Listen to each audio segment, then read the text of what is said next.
Welcome students, welcome to my channel mathematics hub. पिछले video के अंदर हमने एनडीए के 2015 के पेपर के कुछ क्वेश्चंस को सॉल्व किया था और इस सेशन के अंदर हम नेक्स्ट कुछ क्वेश्चंस को देखेंगे और उसको सॉल्व करेंगे। सो क्वेश्चन नंबर हमने 14 तक लास्ट टाइम कंप्लीट कर लिया था।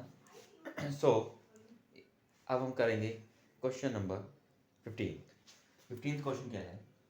15 क्वेश्चन आपको गिवन है, you have to find out square root of question 15 find square root of iota. आपने स्क्वायर रूट निकालना है किसका? आयोटा का स्क्वायर रूट निकालना है, जहां पे आईटा का मतलब अंडर रूट माइनस वन, आपको पता ही है। स्क्वायर रूट निकालने के लिए क्या करते हैं, आप सपोज करो, देखो कॉम्प्लेक्स नंबर का जो स्क्वायर रूट होता है वो कुछ कॉम्प्लेक्स फॉर्म में ही होगा। सो सपोज करो कि जो स्क्वायर रूट निकालना है, हमने किसका स्क्वायर रूट निकालना है? हमने आईटा का स्क्वायर रूट निकालना है, इसकी वैल्यू निकालनी है। इसको सपोज कर लो कुछ कॉम्प्लेक्स नंबर निकलेगा जो होगा a माइनस आयोटा बीटा। सो इसके बाद क्या करेंगे, ये 1 लिख के स्क्वेयरिंग बोथ साइड्स। जब आप दोनों साइड स्क्वायर करेंगे आपके पास क्या आएगा, इसका स्क्वायर करने पर आई बचेगा और इसका स्क्वायर करने पर आपके पास आएगा a प्लस आई बी का whole square.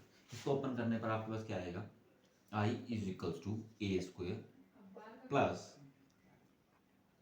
2aib plus I B का स्क्वायर, आयटा बी का स्क्वायर। सो आई की वैल्यू आ जाएगी ए स्क्वायर, आयटा बी का स्क्वायर माइनस का बी स्क्वायर आएगा, क्योंकि आयोटा का स्क्वायर -1 होता है ना, तो माइनस बी स्क्वायर बाहर आएगा, साथ में आ जाएगा प्लस 2आई बी। आप कंपेयर करेंगे कोफिशिएंट्स को, ये इसको अगर मैं ध्यान से लिख लूँ 0 प्लस आयोटा लिख लूँ, सो रियल पार्ट ये रहा एंड इसका कोफिशिएंट आयोटा का कोफिशिएंट 1 है। सो यहाँ से इमेजिनरी पार्ट मेरा जो रहा, इमेजिनरी पार्ट जो रहेगा मेरा 2ab, उसकी वैल्यू रहेगी 1। सो ए स्क्वायर माइनस बी स्क्वायर, तो आपके पास आ गया 0 एंड आपके पास 2ab की वैल्यू जो आई, 2ab की वैल्यू आपके पास आ गई 1। ये दो चीज़ें आपके पास आ गई। अब आपको क्या करना है, जब दो चीज़ें आ गई हैं, यहाँ से हम b की वैल्यू a की वैल्यू निकाल सकते हैं। कोई भी एक निकाल लेते हैं। a की वैल्यू यहाँ से मैं निकाल लूँ तो मेरे पास आ जाएगी 1/2b। इसको पुट कर देंगे इसके अंदर, पुट करने पर a की वैल्यू पुट करने पर आपके पास क्या आ जाएगा, 1/2b का square minus B square is equal to 0। Clear? यहाँ तक हम आ जाएंगे। स्क्वायरिंग खोल लेंगे, स्क्वायरिंग खोलने के बाद ये क्या बन जाएगा, 1/, यहाँ लिख देता हूँ, इसका स्क्वायर खोलेंगे 1/4b square minus B square is equal to 0। ये स्क्वायर खोला, ये आ गया। दिस इंप्लाइज 1 माइनस 4b की 4 इज इक्वल टू 0। एलसीएम लेंगे, ये आपके पास आ जाए। दिस इंप्लाइज 4b की 4 is equal to 1। This implies b की 4 आ जाएगी बेटा 1/4। b की 4 निकलेगी, स्क्वायर रूट लेंगे दोनों साइड तो आ जाएगा बी स्क्वायर की वैल्यू आ जाएगी plus minus 1/2। Again square root, देखो एक बार स्क्वायर रूट लेंगे, दोनों साइड रूट लेंगे, स्क्वायर बन जाएगा, ये आ जाएगा। एक बार फिर से रूट लेंगे तो बी आ जाएगा, अगेन 1/√2, ये आएगा आपका बी की वैल्यू। क्लियर? अब जो बी निकला है, एक तो बी दो निकले हैं, बी की वैल्यू प्लस 1/√2 और माइनस 1/2 दो निकले हैं, उसको पुट करेंगे हम इस इक्वेशन के अंदर, ए स्क्वायर माइनस 1/√2 का स्क्वायर, बी स्क्वायर की वैल्यू डाल रहा हूँ मैं, बी स्क्वायर की वैल्यू निकाली थी ना आपने, प्लस माइनस 1/2। क्लियर? बिल्कुल सही। Is equal to 0। इस इक्वेशन के अंदर हमने बी की वैल्यू डाली, ए स्क्वायर की वैल्यू आ जाएगी 1/2। दिस इंप्लाइज ए की वैल्यू आ गई प्लस माइनस 1/√2। ए भी यही आया और बी भी यही आया।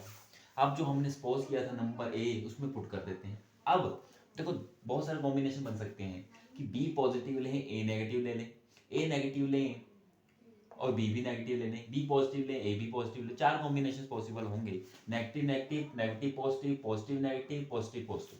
बट यहाँ पे अगर ध्यान से देखो, जो 2ab है, 2ab का आंसर जो है पॉजिटिव आया है। पॉजिटिव कब होगा, जब ए भी पॉजिटिव हो, बी भी पॉजिटिव हो, या ए भी नेगेटिव हो, बी भी नेगेटिव हो, या दोनों नेगेटिव या दोनों पॉजिटिव। बट जो आंसर हमें गिवन है, उसमें या तो आयोटा और 1 का कोफिशिएंट दोनों नेगेटिव होने चाहिए थे या दोनों पॉजिटिव होने चाहिए थे। सो उसमें ऑप्शन नंबर जो हमें सी दे रखा है वो सही रहेगा। उसमें हमें दे रखा है जब इसमें डालेंगे ए की वैल्यू इसमें डालेंगे आपके पास क्या आएगा 1 प्लस आयोटा बाय रूट 2। जब 1/√2 पॉजिटिव का डालेंगे तो ये आपके पास रहेगा कॉम्प्लेक्स नंबर, मतलब अंडर रूट आयोटा का जो आया था वो ये आंसर है option number C. So question number 16 के अंदर आपको डेसिमल नंबर गिवन है। डेसिमल नंबर आपको गिवन है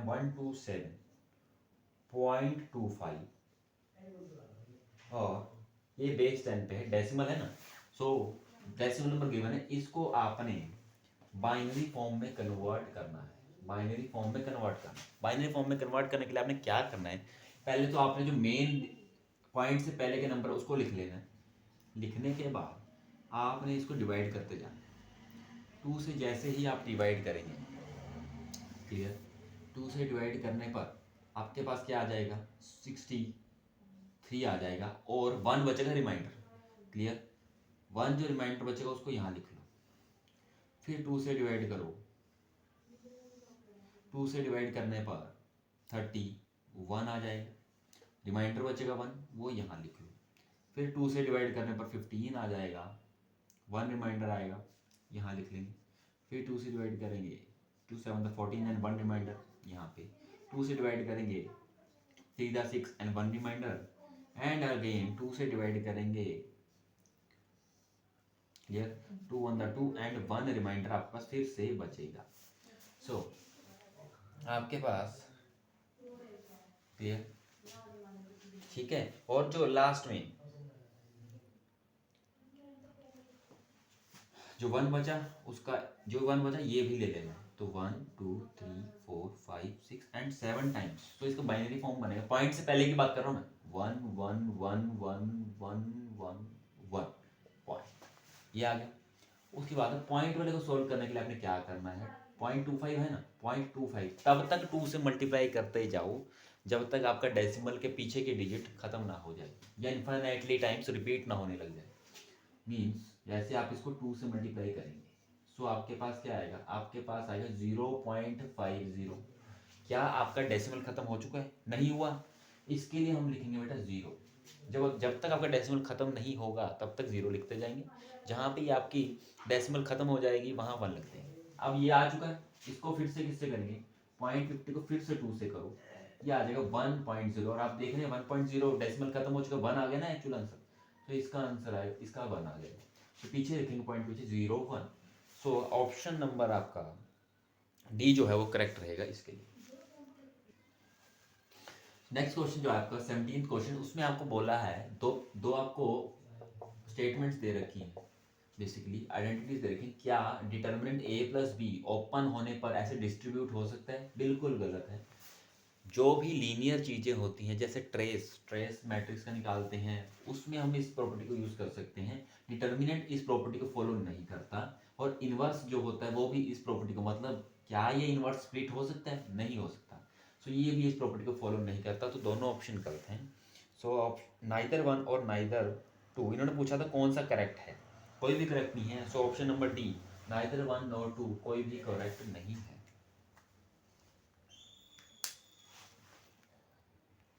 सो क्वेश्चन नंबर 18 जो हमारे पास है, उसके अंदर आपको एक मैट्रिक्स X 2 क्रॉस 2 की B और A मैट्रिक्स दे रखी है, 2 क्रॉस 2 की 3 मैट्रिक्स दे रखी हैं, सच दैट कहते हैं ये AX is equals to B को सेटिस्फाई करती हैं। मतलब इस इक्वेशन को सोल्व करो और उसकी हेल्प से A के अंदर कंपोनेंट्स P Q R और S, मतलब आपको A ढूंढ के बताना है A क्या होगा, मतलब P Q R S ढूंढने हैं। सो गिवन ये है कि AX plus is equal to B satisfy करता है।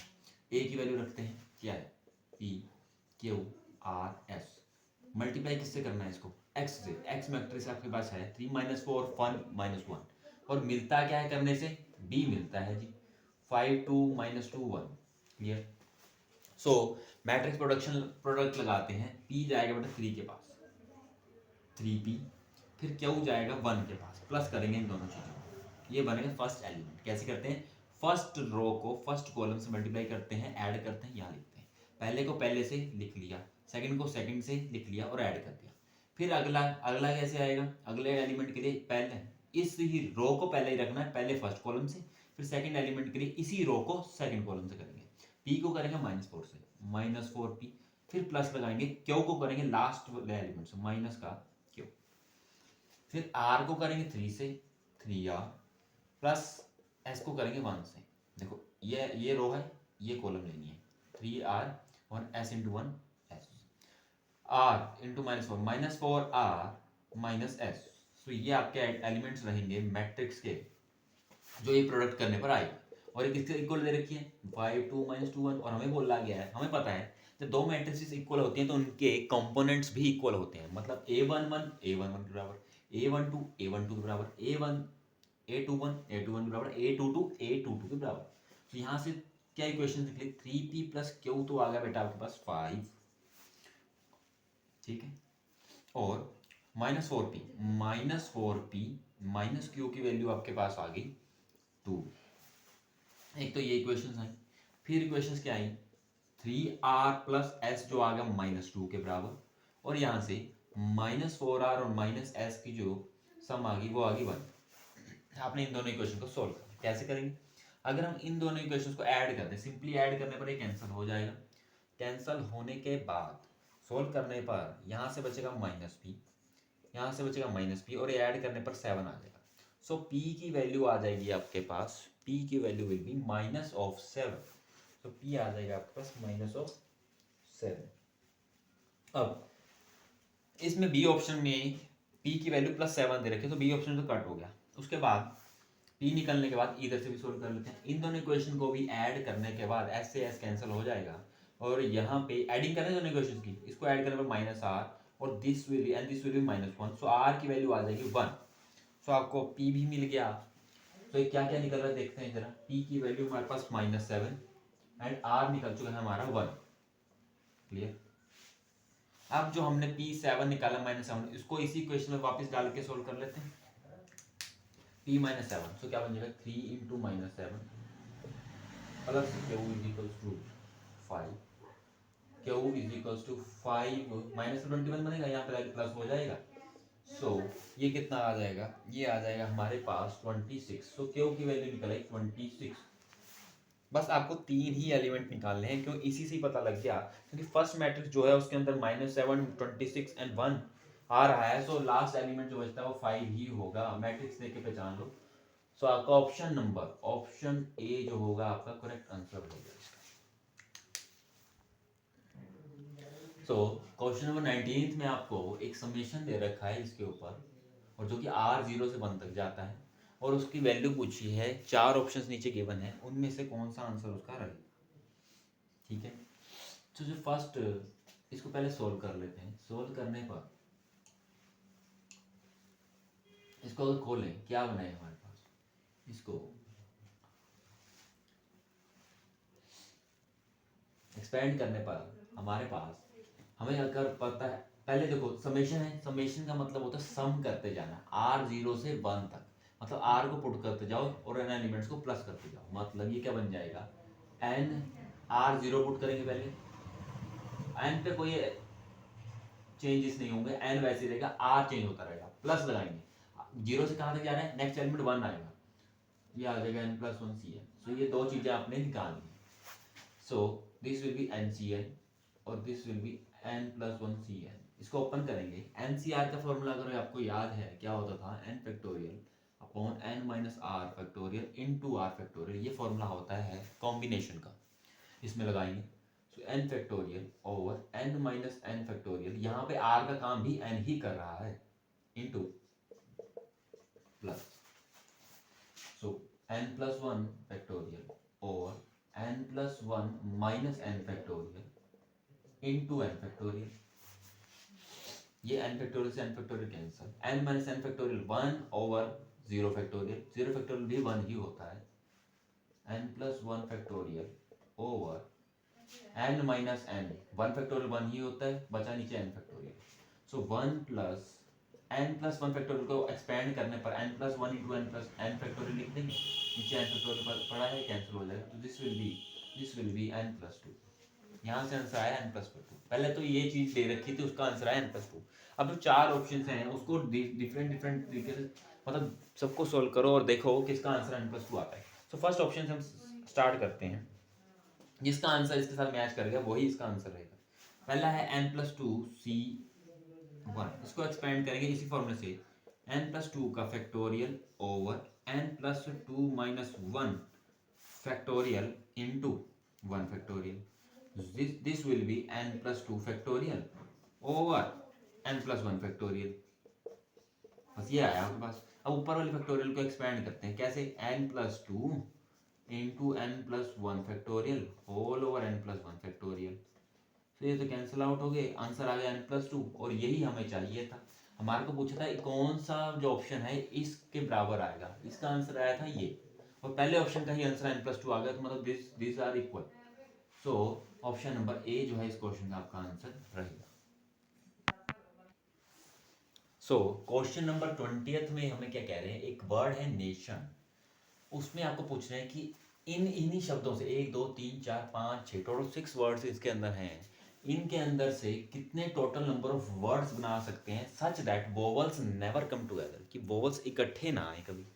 इस क्वेश्चंस को जैसे भी जब भी ऐसे क्वेश्चंस को हम करते हैं तो हम ऑपोजिट काम करते हैं। पहले हम देख लेते हैं वो वर्ड्स निकाल लेंगे, पहले तो ये निकाल लेंगे कि टोटल पॉसिबल कॉम्बिनेशंस कितने हैं, चाहे वोवल्स इकट्ठे आए ना आए, सारों के कॉम्बिनेशन निकाल लेंगे कि total possible words in letters से कितने हैं। वहाँ निकालने के बाद फिर हम ये निकाल लेंगे वो वाले वर्ड्स जिनके अंदर वोवल्स इकट्ठे आ रहे हैं, जिनमें इकट्ठे आ जाएंगे वो हम टोटल में से माइनस कर देंगे, तो हमारे पास आ जाएंगे वो वाले वर्ड्स जिनमें वोवल्स इकट्ठे नहीं आए, वोवल्स नेवर अकर टुगेदर। वो निकालने के लिए वो वाले सारे वर्ड्स जिनके अंदर वोवल्स इकट्ठे नहीं आ रहे, वो निकालने के लिए मैं टोटल वर्ड्स में से माइनस क्या करूंगा, माइनस कर दूंगा वो वाले सारे words in which vowels occur together.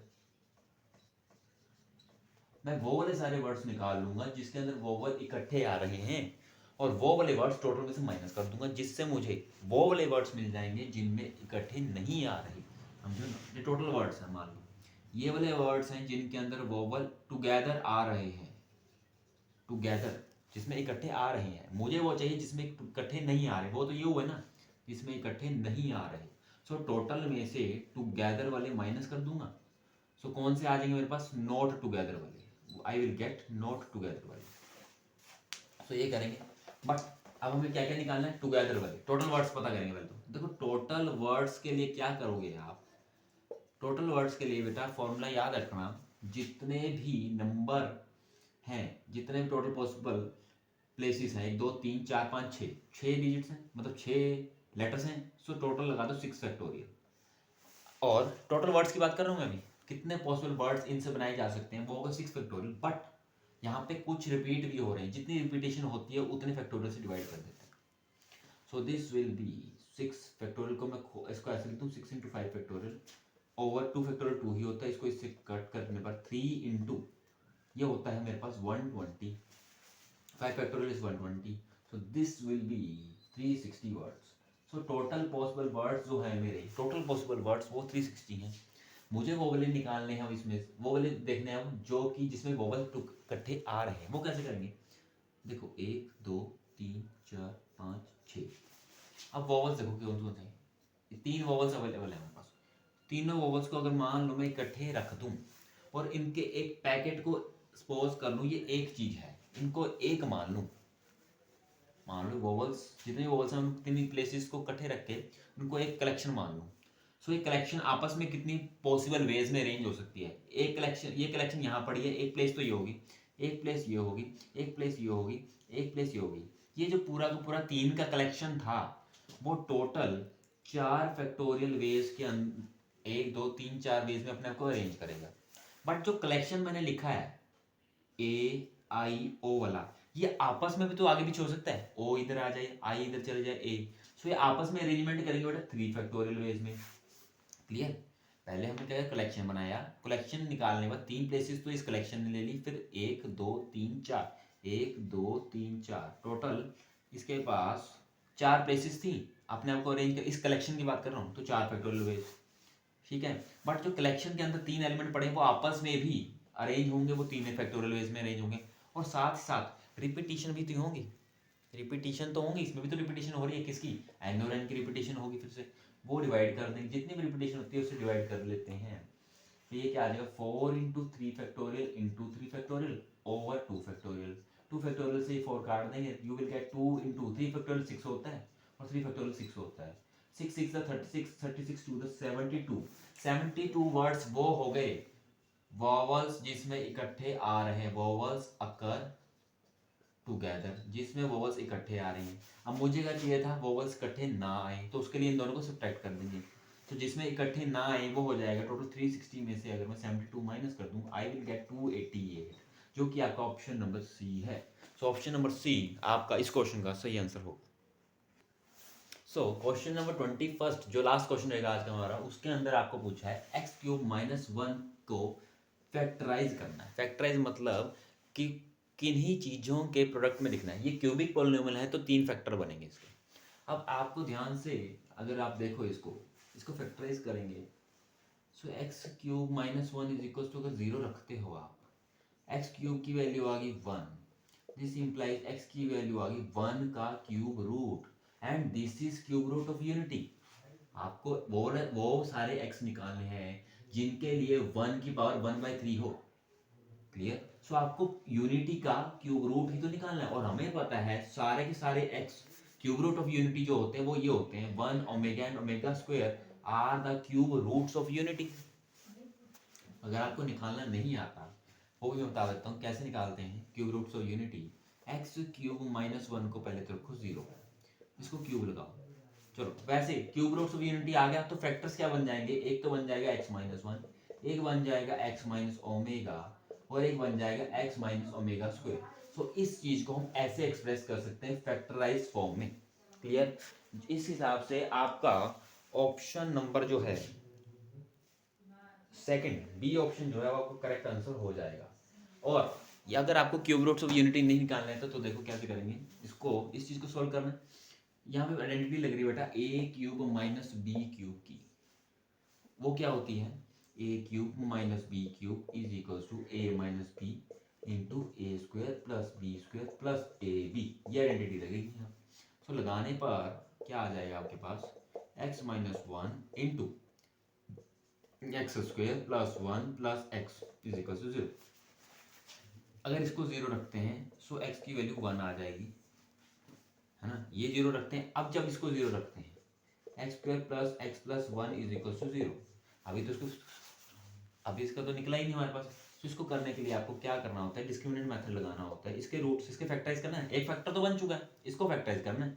So factor बनाने के लिए क्या करें, डिस्क्रिमिनेंट रखो बी स्क्वायर माइनस 4ac, सो बी 1 का स्क्वायर माइनस 4 इंटू ए इंटू सी, और ये निकाला है डिस्क्रिमिनेंट। डिस्क्रिमिनेंट क्या आ गया आपके पास, माइनस का 3, ये आया आपके पास डिस्क्रिमिनेंट। जो रूट्स होते हैं आपको पता है, जो एक्स की वैल्यू होती है वो क्या होती है, minus b plus minus under root d over 2 है, जो आ जाएगी minus 1 plus minus under root -3 over 2 into 1 2। So x की वैल्यू 2 आ जाएंगी बेटा, -1 plus minus under root 3 iota by 2। दो रूट्स निकले, एक को हम ओमेगा बोलते हैं और एक को हम ओमेगा स्क्वायर बोलते हैं, ये होते हैं क्यूब रूट्स ऑफ यूनिटी। सो जो फैक्टराइजेशन बनी, मतलब आपके पास एक तो बन जाएगा x माइनस 1, और इसके जो स्प्लिटिंग करके हमारे पास रूट्स निकले वो क्या निकले, एक ओमेगा निकला और एक ओमेगा स्क्वायर। तो ये बन जाएगा x माइनस ओमेगा, ये बन जाएगा x माइनस ओमेगा स्क्वायर। तो 3 रूट फैक्टर्स होंगे, ये और ये। ऑप्शन बी आपको करेक्ट आंसर रहेगा। सो आज के लिए इतना ही, इस वीडियो में इतना ही करेंगे और नेक्स्ट वीडियो के अंदर हम नेक्स्ट पार्ट को करेंगे।